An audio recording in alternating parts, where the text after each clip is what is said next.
Assalamu alaikum wa rahmatullahi wa barakatuh. Sayyid Ammar put out a new video yesterday and I decided to do a little speed run, see how quickly I could get one down.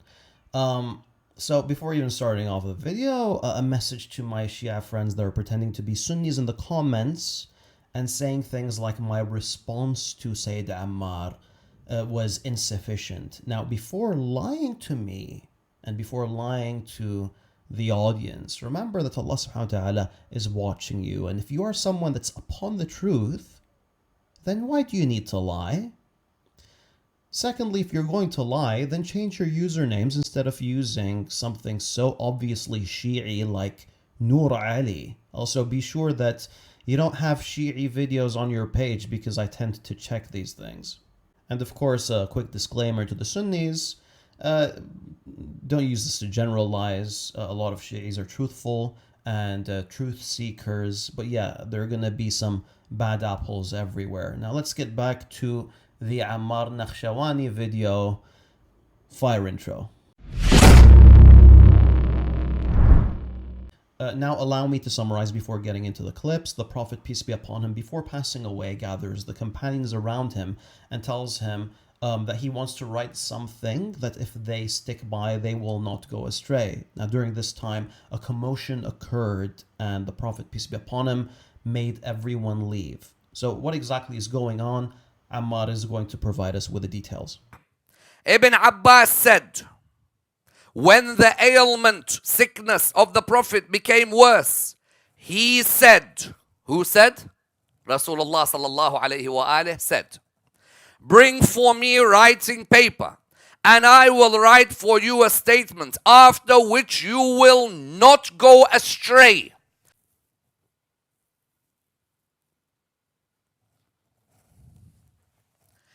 Umar said the Prophet is seriously ill and we have got Allah's book with us. That's sufficient. You know that's sufficient, and the man who came with the book doesn't, huh? You know it's sufficient. The man who came with the book doesn't know. But you know it's sufficient. So why didn't you come with the book? It was better if you came. When you ask me why am I Shia, just look at this. Let's continue. It hasn't even finished. Let's continue. But the companions of the Prophet differed about this, and there was a hue and cry. فاختلفوا وكثر اللغط. There was a hue and cry. So you know what's just happened? 3 days before the Prophet, 4 days, 5 days before the Prophet's passed away, the companions are blatantly having a war of words, and these are the people I'm meant to trust with this religion now. The ones who in the house of the Prophet are, what does it say here? Hue and cry. On that the Prophet said to them, go away and leave me alone. Can you imagine if your last action on this earth was the Prophet kicking you out of your house? So we have two ways of looking at this. First of all, who is this man? Now, Umar bin Khattab radiallahu anh, is someone that converted to Islam early on when the Muslims were a minority. He feared for his life because he was literally going to get killed. He's forced to leave his home. Of course, the Muhajirin, all of them, they're in a state of weakness and they cannot face the oppression of the kuffar. Some of them are actually killed. So he leaves his home along with them. When they're in Medina, they are, of course, now they're fighting their own original tribe. They're fighting Quraysh. Umar bin Khattab kills his own uncle. They're all fighting side by side with the Prophet, peace be upon him, in order to allow Islam to survive. Everything that he's doing in adherence to the Prophet, peace be upon him, because he believes in the message of Islam and he believes in the Prophet, peace be upon him. So, now with this in mind, when Umar bin Khattab says, the Prophet, peace be upon him, is overcome with pain, is it likelier that Umar is saying this because he wants to prevent the Prophet, peace be upon him, from delivering his message and from preventing his will? Or is it likelier that Umar actually sincerely sees the Prophet, peace be upon him, being overcome with pain? And he wants whatever the Prophet, peace be upon him, is going to dictate to do it later when he's better. Now keep in mind, the Prophet, peace be upon him, is unable to pray in the Jama'ah, despite it being a few meters away because of the pain he's in. The Prophet, peace be upon him, is passing out every once in a while. The Prophet, peace be upon him, is suffering twice as much as the average person. So why not just wait for him to get better? And I know people are thinking, Ya Farid, but he's on his deathbed. He's not going to get better. Well, Umar didn't know that. When the Prophet, peace be upon him, died, Umar denied it. He couldn't believe it. Even Ali bin Abi Talib thought that the Prophet, peace be upon him, was getting better, and he didn't know that the Prophet, peace be upon him, was on his actual deathbed. Ya Jama'ah, think of it this way. You have a sheikh who you adore, who you appreciate, and he's really sick. Is that the day that you're going to go to him and say, Ya sheikh, teach us hadith, or teach us fiqh, or teach us tafsir? Or are you going to wait a few days until he gets better? If you were in that position, what would you do? Now, if you knew that he was on his deathbed, maybe he's going to tell me something I didn't know. Yeah. But you don't know that he's on his deathbed. Can you imagine if your last action on this earth was the Prophet kicking you out of your house? Ya Sayyid, there's a very strange way of framing it, because it's not like whoever's being kicked out of the house is a kafir or a fasiq or anything like that. Remember, the Prophet, peace be upon him, kicks everyone out of the house. Even the people that want him to dictate whatever he was going to say. So this could have been Ali ibn Abi Talib. Or are you saying that Ali wasn't there at the time? Yeah, the Prophet, peace be upon him, kicks out everyone. It could have been Ali, Salman, Miqdad, Abu Dhar. It could have been anyone. I mean, the only person who we know was in the house after that was al-Mu'mineen Aisha, because it's her house. Now, let's move on to another one of Sayyid Ammar's misrepresentations. In one hadith, pain has overcome him. In this hadith, we see which words? Go back to it. We see ma sha'nuhu ahajara. Sufyan gives the meaning here. Hada, hadi. What do you want the explanation here? The explanation of that, go to any definition. That is you literally believing that this person is now, and the translation is even so clear, is delirious. That Umar and the companions who were there were calling the Prophet.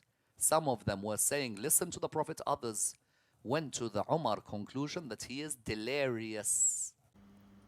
The hadith that he's quoting doesn't even say Umar said this to the Prophet, peace be upon him. It doesn't say that Umar said that the Prophet, peace be upon him, is delirious.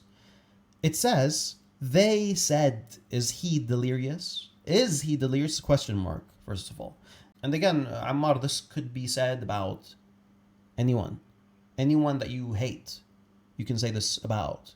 You can say, oh, you know, if you're a Nasibi, you can say, oh, this clearly you're referring to Ali. Ali definitely didn't want the Prophet, peace be upon him, to write his will, because his will was going to be to Muawiyah. Or yallah, something more believable. His will was going to be about Abu Bakr. He wanted Abu Bakr to become the next caliph. He just appointed Abu Bakr to lead the prayer. And now he wants to include Abu Bakr as the next caliph. Someone can say this. Now, I'm not going to say this because there's no evidence for this, in the same way there's no evidence that the Prophet, peace be upon him, wanted to appoint Ali. So folks, we're not people of whims, we're not people of desires, we're people of dalil, and we only speak with dalil. But there still remains one question. There's a few questions, actually. One of them is, why didn't the Prophet just write it in the last couple of days? The Prophet, peace be upon him, his family, has already realized that when Umar begins to say that the pains overcome you, or that you are delirious, the Quran's enough for us, these guys aren't listening to anything I'm doing. So ya Habibi, you're saying that Rasulullah lost his patience and couldn't deal with the question, is he delirious? Okay.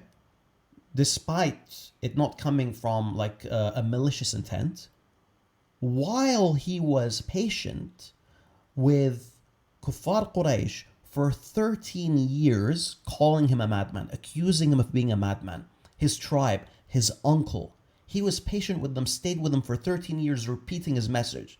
And you're saying he couldn't do it? A few days before his death, he couldn't deliver his message? Is that what you're saying? Is that the claim? And by the way, now what I really don't understand is this assumption that this is definitely a will about Ali being the next caliph. Radiallahu anh. I don't understand this because you believe that the Prophet, peace be upon him, appointed Ali in front of 10,000 people. And this was diffused, allegedly, because Umar said he is delirious, which he didn't even say. Not even according to the hadith that you're quoting. So, if the Prophet, peace be upon him, appoints Ali in front of 10,000 people, that has more weight than writing a will, because wills can be forged. You can't fool 10,000 people into thinking something that you didn't say.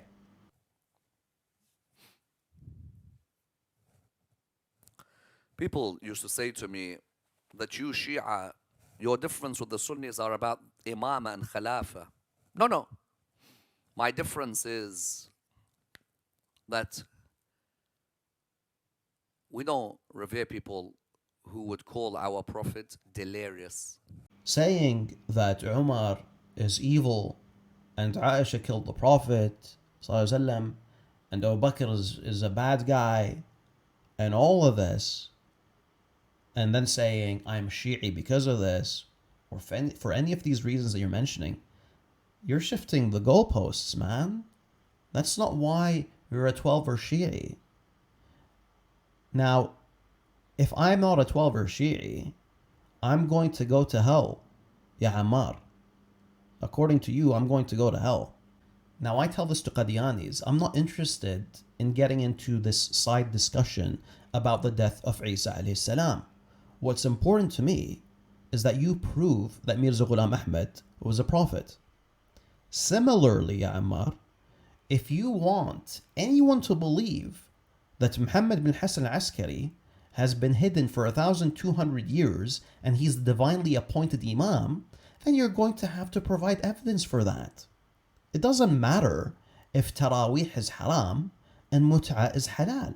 What's the point of spending 2 hours discussing topics like that?